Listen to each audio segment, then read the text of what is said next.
तो आज शिक्षा को हमने उनकी नकल की, पढ़ाई में उनकी नकल कर दी, कपड़ों में उनकी नकल कर दी, और हम रह रहे हैं भारत में। अरे भारत की नकल अगर विश्व करे तो ठीक, क्योंकि भारत विश्व गुरु था।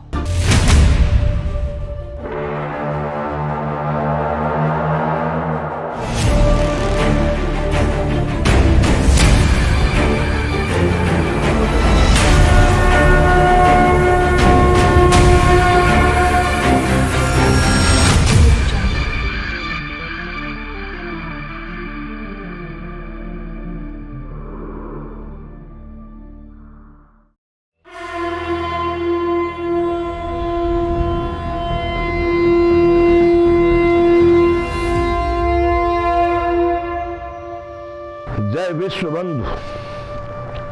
बंधुओं, अब हम चलेंगे।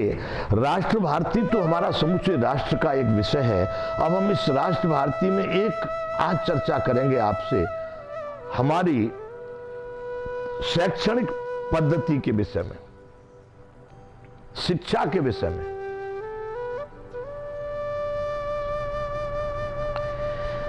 देखिए, शिक्षा भी राष्ट्र के स्तंभों में से एक स्तंभ है। शिक्षा, शिक्षा से क्या प्राप्त होता है? शिक्षा से व्यक्ति क्या होता है? विद्यावान। और विद्या ही व्यक्ति को मुक्त करने का श्रेष्ठ साधन है। सा विद्या या विमुक्त, ये जो मुक्ति दिला दे वही विद्या है। तो बंधुओं, अब आपसे हमारा तो चर्चा आप लोगों से है। जब हमारे देश की संपूर्ण प्रजा जागरूक, सुशिक्षित, सुसंस्कृतिक, ससंस्कारिक, हर तरह से योग्य हो जाए, तो साहब कोई शासक और प्रशासक अगर गड़बड़ भी निर्णय ले तो नहीं चलेगा। आज ये कि हम आपस में फूटफाट, आपस में अयोग्य, आपस में हमारी योग्यता उतनी नहीं है, हम उतने जागरूक नहीं हैं, जिसके कारण हम भूले भटके पड़ गए हैं।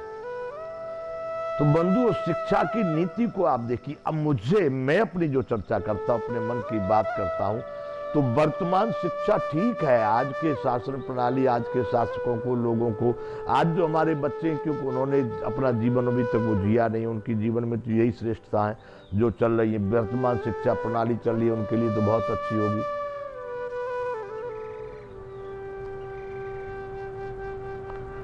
मेरा दूसरे देशों के, दूसरे विदेशियों से या दूसरे देशों के कल्चर, सभ्यता और संस्कृति से कोई विरोध नहीं है, लेकिन कश्मीर वाले कपड़े मद्रास में पहनेंगे तो वो लाभदायक ज्यादा नहीं होंगे।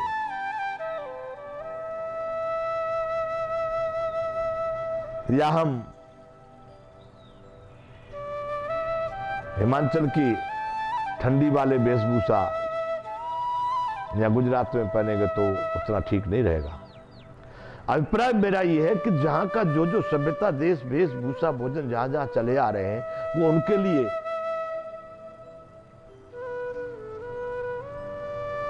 लाभदायक हो सकते हैं, उनके लिए उपयोगी हो सकते हैं। यदि आप इसका चिंतन चाहें, इसको देखना चाहें, तो आप आयुर्वेद की किताबों में भी देख सकते हैं कि जो व्यक्ति जिस देश में पैदा होता है, वहीं की जलवायु, वहीं का खान पान, वहीं का भोजन, वहीं की स्थिति उसके लिए अनुकूल होती है। यहाँ तक कि अगर कोई व्यक्ति भारत का और कई विदेश में जाकर बीमार हो जाता है, वहाँ ट्रीटमेंट से उसका चल रहा है, यदि वो ठीक नहीं हो रहा तो लाइए उसको अपने देश में, उसी वातावरण में ले आइए, देखो ठीक हो जाएगा। तो मैं कहना यह चाहता हूं कि हमारी आज जो शिक्षा पद्धति है वो हमारी नहीं है।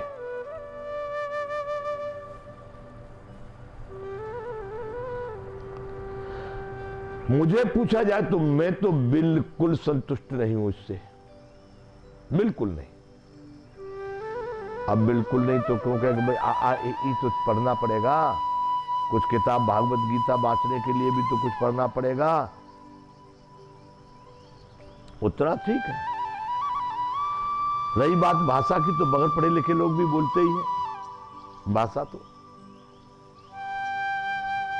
अब शिक्षा आज की बिल्कुल हमको ठीक नहीं, उसकी पद्धति हमको ठीक नहीं लगती, उसका सिलेबस हमको ठीक नहीं लगता, उसके पढ़ने वाले ठीक नहीं लग रहे। बोलो, सबसे पहले तो मैं भारतीय संस्कृति, सभ्यता, संस्कार और भारतीय पुरातन इतिहास और पुरातन घटनाओं को देखते हुए 8-10 के बाद जो को एजुकेशन जिसको कहते हैं, लड़की लड़के जो साथ में पढ़ रहे हैं, मैं इसको नकारता हूं।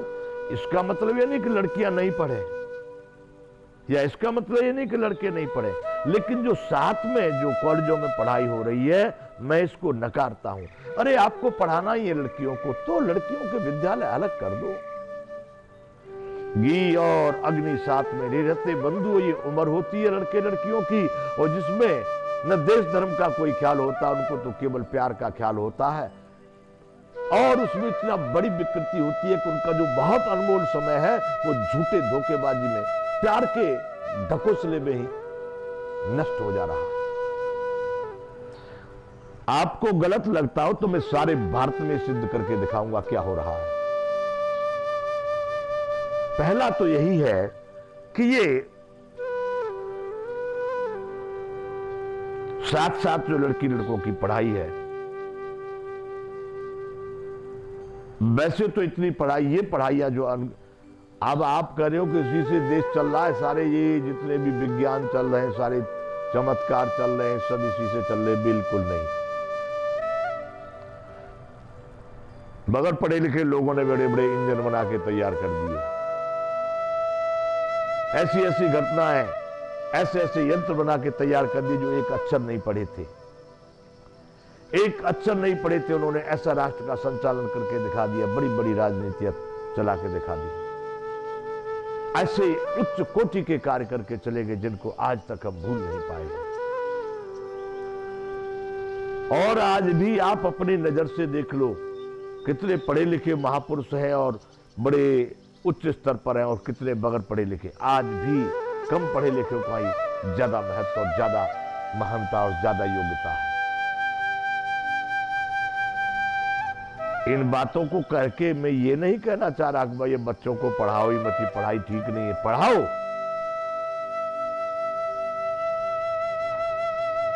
सबसे पहले तो हमको भारतीय शिक्षा पद्धति, भारतीय नीति, भारतीय शिक्षा, भारतीय ज्ञान, भारतीय संस्कार क्या है, उसको लाना चाहिए अपने बच्चों के पढ़ाई के कोर्स में। क्यों लाना चाहिए? क्योंकि भारत श्रेष्ठ था। क्यों लाना चाहिए? भारत विश्वगुरु था। क्यों लाना चाहिए? भारत मार्गदर्शक था। क्यों लाना चाहिए? भारत सोने की चिड़िया था। कब था? जब ये लवरजंग हमारे सामने नहीं थे। ये वैज्ञानिक आप जो देख रहे हो प्रकोप, जिनको आप बड़े से बड़े चमत्कार को ले लो, मोबाइल से लेकर के, टीवी से लेकर के, रेडियो, वीडियो, एडियो, मिसाइल और परमाणु से सब ले लो, सब चमत्कार। अरे साहब, एसी के बिना रहने वाले लोग बड़े एसी वाले थे। गर्मी को गर्मी में एसी और सर्दी को सर्दी में एसी, बरसात का बरसात में एसी, उनके शरीर एसी थे। अब तुम एसी में बैठ करके शरीर को नष्ट कर दिया, गला दिया। अरे तुम तो 2 घंटे भी धूप में नहीं निकल सकते, निकल भी गए तो हॉस्पिटल में पहुंच जाओगे। क्या रह गया तुम्हारे जीवन में? मैं तो इसको सजा मानता हूं। नित्य उनको, आपके इस जीवन को मैं तो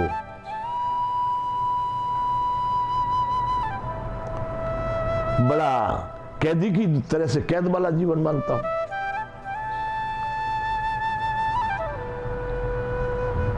आप तो बंधन में बंध गए, वैसा भोजन नहीं कर सकते, वैसे स्थानों पर नहीं रह सकते, वैसा कार्य नहीं कर सकते, क्योंकि तुम तो निकल ही नहीं पाओगे।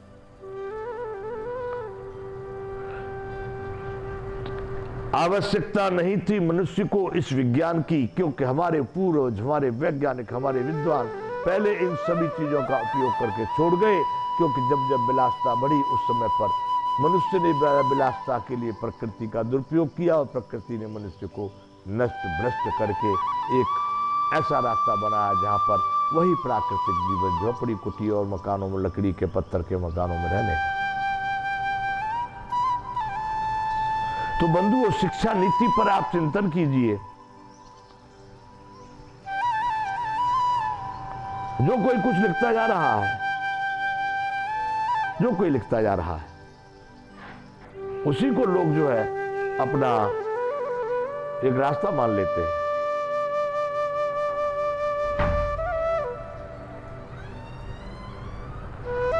अब आप कहें आज की पढ़ाई के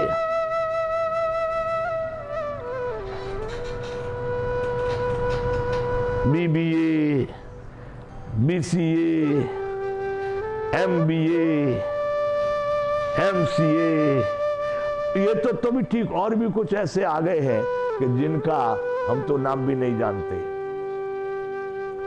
तो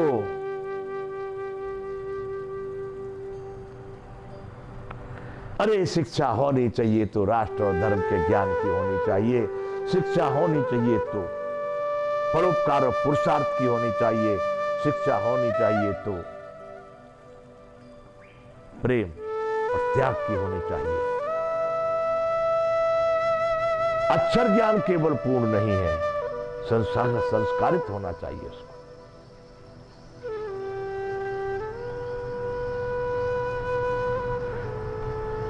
अभी वर्तमान शिक्षा को आप देख रहे हैं, बच्चों की स्थिति आप देख रहे हैं। एक बार मैं गया था 87-84 में यूरोप।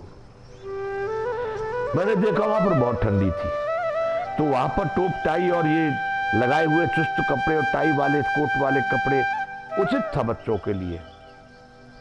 यहां शौक के लिए लगा दिए, गर्मी पड़ रही है, टाई बांध दिए, पैंट कमीज टाइट पहना दिए, पसीना आ रहा है, बच्चे पहुंचते जा रहे हैं। क्यों भाई? या फिर तुम उनको जिंदा मार दोगे, बिल्कुल मार दोगे। कैसे मार दोगे? तो एसी में रहकर कि स्कूल में एसी, गाड़ी में एसी, बस में एसी, घर में एसी, मर गए। कहां गया फिर देसी? देसी तो एसी में नहीं और एसी है तो देसी नहीं है, दो में से एक बात तो हो जाएगी। अरे देसी का मतलब है कभी भी कहीं भी जिस मोर्चे पर आप कर दो उसी को पार करेगा। वहां कोई धूप से डरेंगे, घाम से, सर्दी से, बरसात से?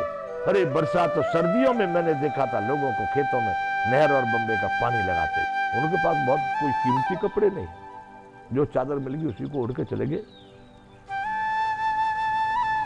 वो मजबूती तो देसी में है, एसी में नहीं है। तो आज शिक्षा को हमने उनकी नकल की, पढ़ाई में उनकी नकल कर दी, कपड़ों में उनकी नकल कर दी, और हम रह रहे हैं भारत में। अरे भारत की नकल अगर विश्व करे तो ठीक, क्योंकि भारत विश्व गुरु था। भारत ने किसी को लूटा नहीं, सब यहां आए थे।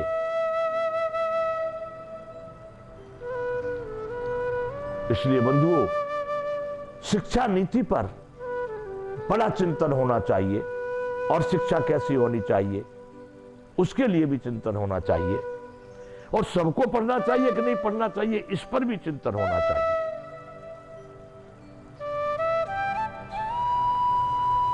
यहां राष्ट्रीय साक्षरता मिशन एक चलता, उसमें बातें चलती सबको पढ़ाने की, छोटा मोटा, ऊंचा नीचा, खोटा खरा, बुढ़ा जवान बच्चा, सब पढ़ो।